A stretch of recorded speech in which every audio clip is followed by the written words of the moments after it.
Hello everyone. This video is about George Orwell, one of the most influential figure of English literature, one of probably the most universally known authors of English literature. Just even before studying Orwell at school, at high school, you've probably already heard about his most famous works, being Animal Farm and 1984, and probably many of you have already read those two novels. So, in a certain sense, there's no need to introduce him because you probably know a lot about him already.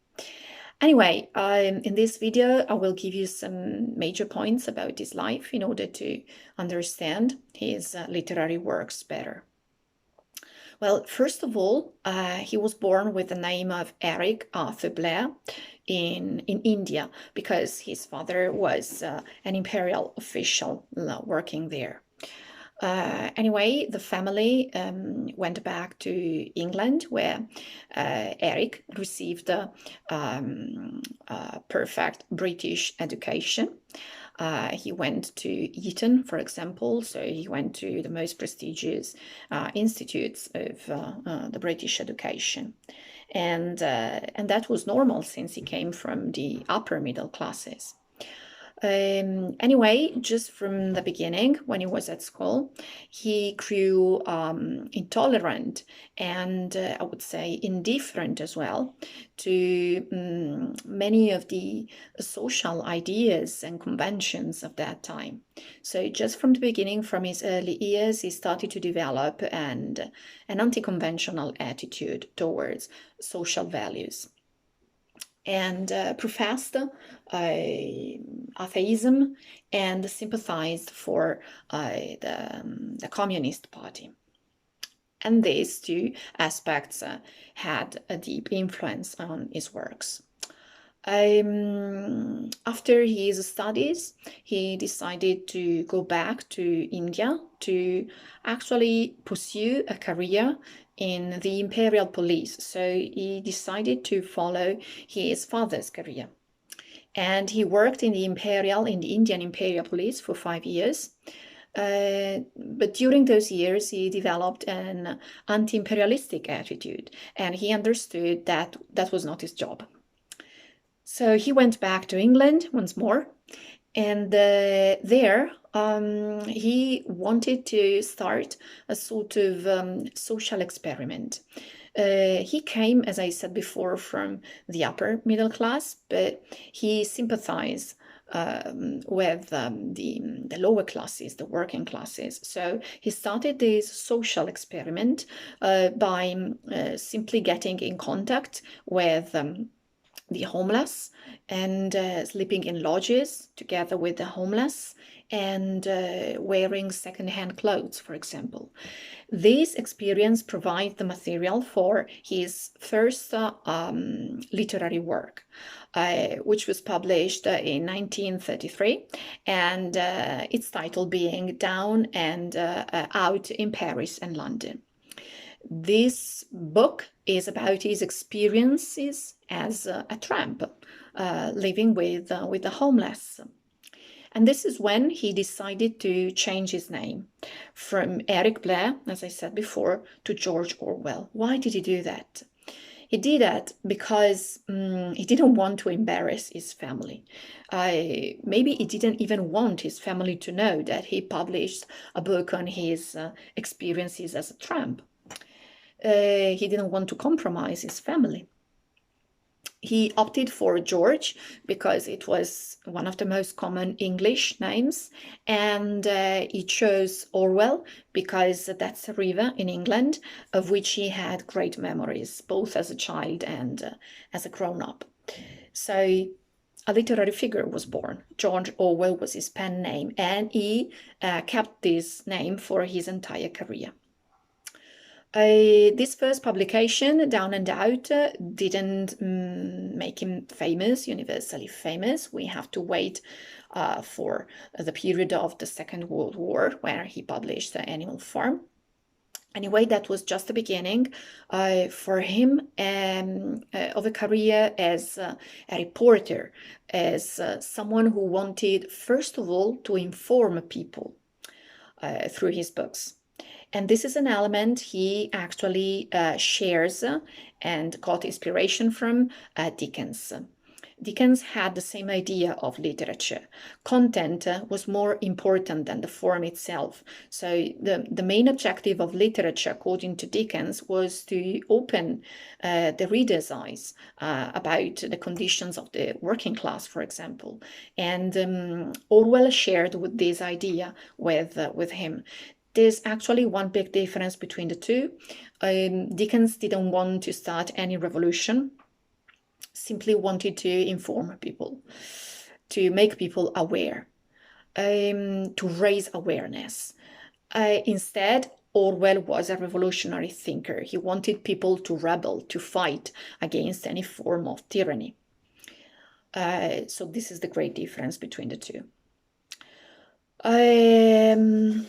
In 1929, he started to feel very, very bad.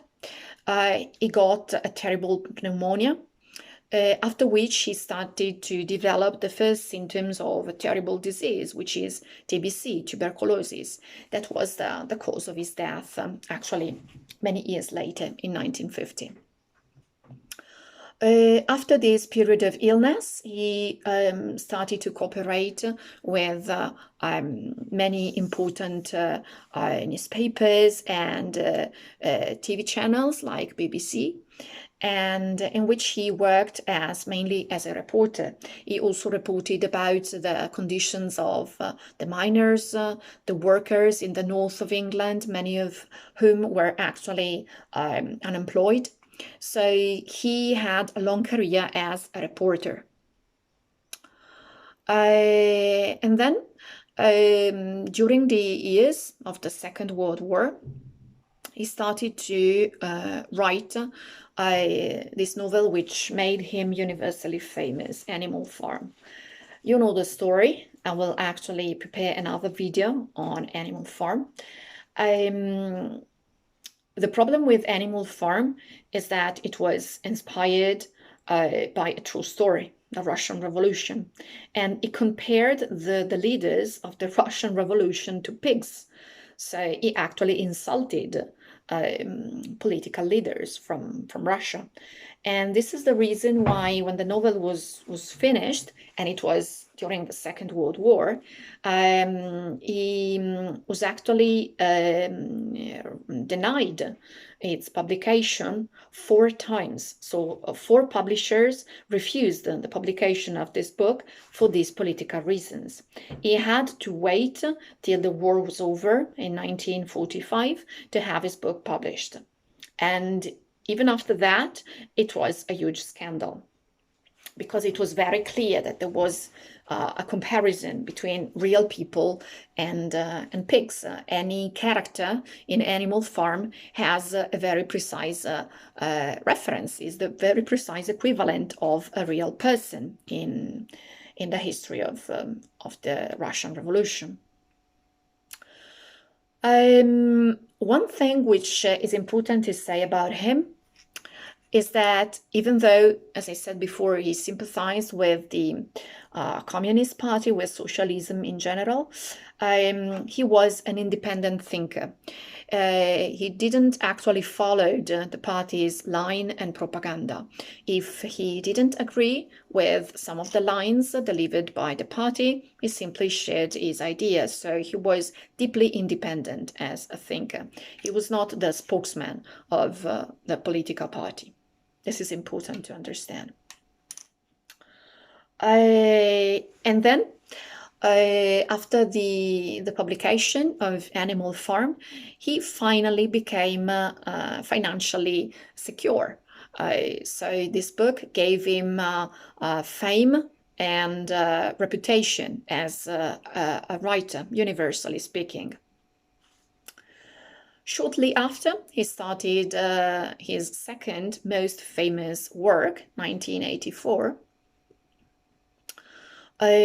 which was written in 1948, and this is not a coincidence. He simply decided to invert the last two figures of the date in which he started the work. So he inverted 4 and 8 into 8 and 4 to write the story of a dystopian society in the future. Which again was a complete success.